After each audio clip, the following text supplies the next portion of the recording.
The world has 13 days to live. Soviet nuclear missiles sit armed in Cuba, aimed at American cities.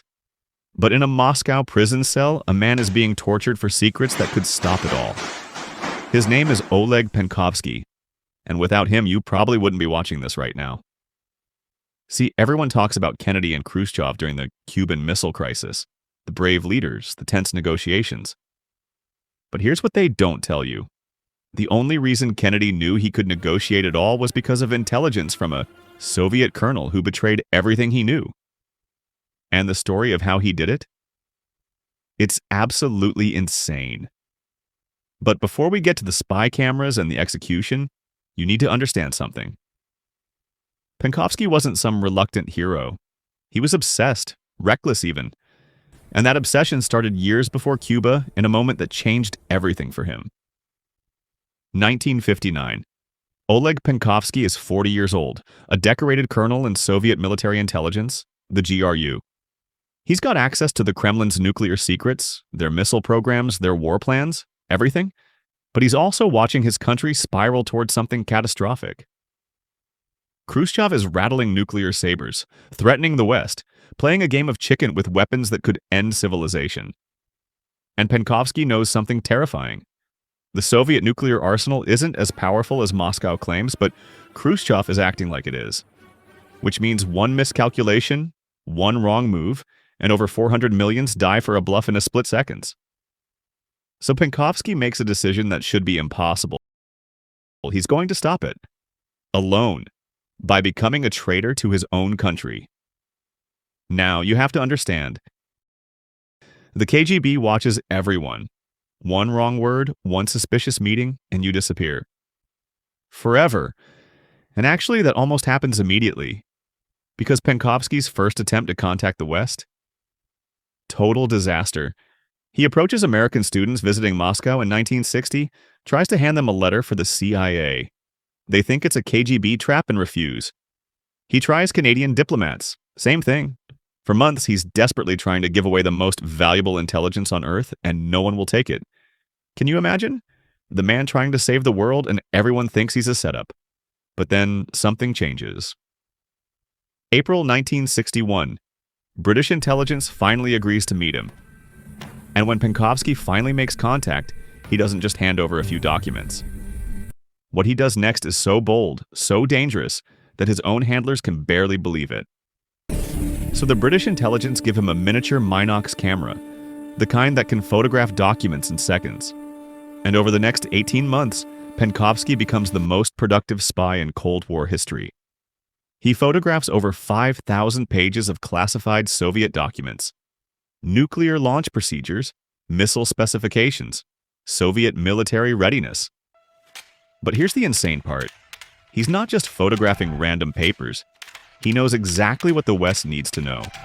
He's stealing the exact specs of R-12 missiles, the ones that'll cover a very large portion of the Earth.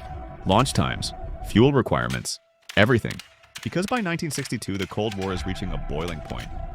The Soviets are secretly installing nuclear missiles in Cuba. Kennedy's military advisors are screaming for airstrikes, for invasion. They think the Soviets have hundreds of operational missiles that can launch in minutes. They want to hit Cuba before it's too late. And if Kennedy listens to them, if those planes take off, World War III starts that day. But Kennedy has something his generals don't. Penkovsky's intelligence. And it reveals something shocking. The Soviet missiles aren't ready for immediate launch. They take 4 to 6 hours to fuel and prepare. The nuclear threat is real, but it's not instant. Which means Kennedy has time. Time to negotiate. Time to find another way. October 1962. 13 days of tension. The world holds its breath. And Kennedy, armed with Penkovsky's secrets, resists the pressure to attack. He sets up a naval blockade instead. He negotiates. But there's something you need to know. During those 13 days, while Kennedy and Khrushchev are negotiating, while the world watches Cuba, Oleg Penkovsky is already gone. The KGB arrested him on October 22nd, right as the crisis begins. They've been watching him for weeks, closing in. And what they do to him in that prison? We can only imagine. October 28th. Khrushchev blinks. The missiles are put on safety mode, comes out of Cuba. Nuclear war is avoided. The world celebrates. But Oleg Penkovsky never knows he succeeded. May 1963, he goes on trial. It's a show trial, Soviet style. The verdict is already decided. Treason, espionage, death. Some reports say he was executed by firing squad. Others say it was worse. But here's what matters. Oleg Penkovsky died thinking he'd betrayed his country. He died not knowing if his intelligence even made a difference. He never knew that he helped save the world.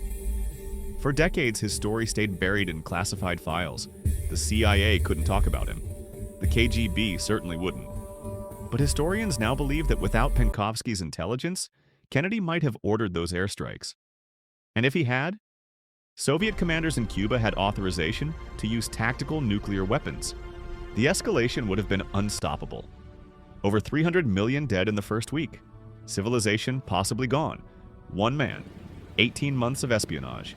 5,000 photographed documents.